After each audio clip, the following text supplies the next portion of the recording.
this whole capping process, how did it begin? What was sort of the spark now where you want to sort of go out into detail the history behind Waratahs Women? Obviously, with the 150 years this year, we really wanted to celebrate that, but also understand that we're celebrating the whole club. So it was really important for us to, as we said, make sure that we recognise the women's part. And so we went back into the archives, and 1993 was obviously the first match. So yeah, we just spent some time. They got help from a lot of different avenues, spent some time nailing down team lists as much as we could, players, results, all that kind of stuff, and put it together. And as I said, we really wanted to celebrate that 150-year anniversary as part of that. We're going to probably, won't be talking our school here, but we'll do a little Hall of Fame situation as well, which we'll induct some women into this year. So it's all really exciting. So wonderful. And you know, you talk about there's always a gap. Our first game in '93 until you get the Super W, like there's a 25-year gap there. Did you find that? What was the sort of difficult moment? Was there a difficult sort of game where you sort of struggled to find that tennis or feel like maybe those early days ones are hard. It was, you know, they weren't playing a lot of rugby. The record keeping from them for anyone is not great. You know, we were scoring using a piece of pen and paper. So 93 to 2002. We've done pretty well. I think we've filled it out. I'm pretty confident with that. From 2002, there is a gap between 2002 and 2018. And the reason that gap exists is because at that stage, after 2002, New South Wales Waratahs no longer competed as a group. We split in half and we competed at all tournaments between those two, 2002 and 2018, as Sydney and New South Wales Country. So there wasn't actually a Waratahs team for that time. There's a number of reasons for that split. I think for evenness of competition, the New South Wales Waratahs were pretty strong, so they kind of split us in half to even out the competition. But yeah, so there is that big gap there. But yeah, from 2002 to 1993, as I said, I've leaned on a lot of people, a lot of photos, a lot of old programs and things like that. We actually found some pretty cool stuff. So it helped. I played in 94, so 95, one of the years, so that kind of helped as well. But no, it's really important. And I think one thing that I was here for 2018 when Super W started, and I think what was really important for us is to cap those Waratahs now from 2018, obviously up until now. But we were really conscious of not giving them a number because we were aware that they weren't number one. I think some of the other clubs did start at 1 in 2018. Us and Queensland both kind of have made the decision to actually cap from the inaugural team. So all the Super W girls have been capped. They just didn't know their number. So now they know their number, and we look forward to capping those girls from 1993 till now. So when you're sort of going through and documenting that sort of one, I think it's like 208, 209, something like that, what's the sort of process of letting the player know that, hey, you're captain of 23 and 24, and what's the sort of been, not the best reaction, but sort of, actually, it's not too bad, best reaction, where's the sort of the furthest place you found an ex-Waratahs player that's sort of living around now? Yeah, we've got some in the UK, all over the world really. In regards to reaction, it's only really got properly public, obviously, recently.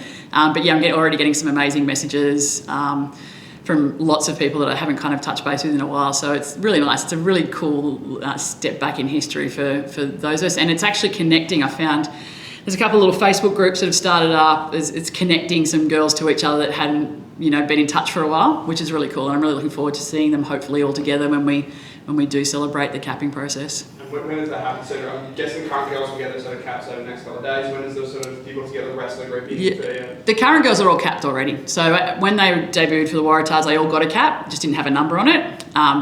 So they won't get recapped, it's just now they know their number kind of thing. So the old girls, the more experienced girls we'll call them, we're hoping to include them in the presentation night celebrations this year in June. So at the end of the season, we'll get everyone together and we'll be capping. Because there's actually a large chunk of men that weren't capped as well.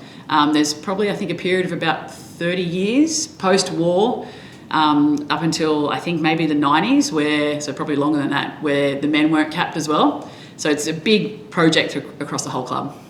And just from your perspective, how satisfying to not only see this sort of project to completion, but also for, as an ex-player, now as a team manager of the sort of team, to have this sort of recognition and this sort of to sort of celebrate the sort of 200 people that have gone in between Warm Sky Blue and sort of represent the Waratahs? Yeah, it's really important. And I think one of the best reactions, and just to kind of touch on that importance, is when you explain to the current players why they didn't get a number initially, they all totally were on board with that and understood and really respected the Waratahs' decision to wait and make sure we did it properly rather than just give them a number that wasn't right. So, I just think that respect from the current playing group of, the shoulders that they stand on, I think is really humbling and something that, I love to see.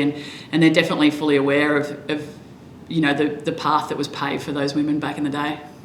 In terms of, it's important games for us, so to get your thoughts on that, where does this team sort of sit in regards to ones you've seen in the past? There's 4 teams that won titles, even older sides that were stacked with the Wallaroos. Where does this side rank in your eyes? Yeah, I think it's an interesting question. It's always hard to compare, but this team, I think, has the most potential out of any team I've ever seen. I think this team, we still haven't quite hit our peak performance yet, which I'm excited about. I think that we've absolutely still got our best performance in us, and I hope it comes in the next 2 weeks. But obviously Friday first, I think if you look at the 4 championship teams, one thing they all have in common is just a really deep desire to compete, and this team also has that. They are desperate to win.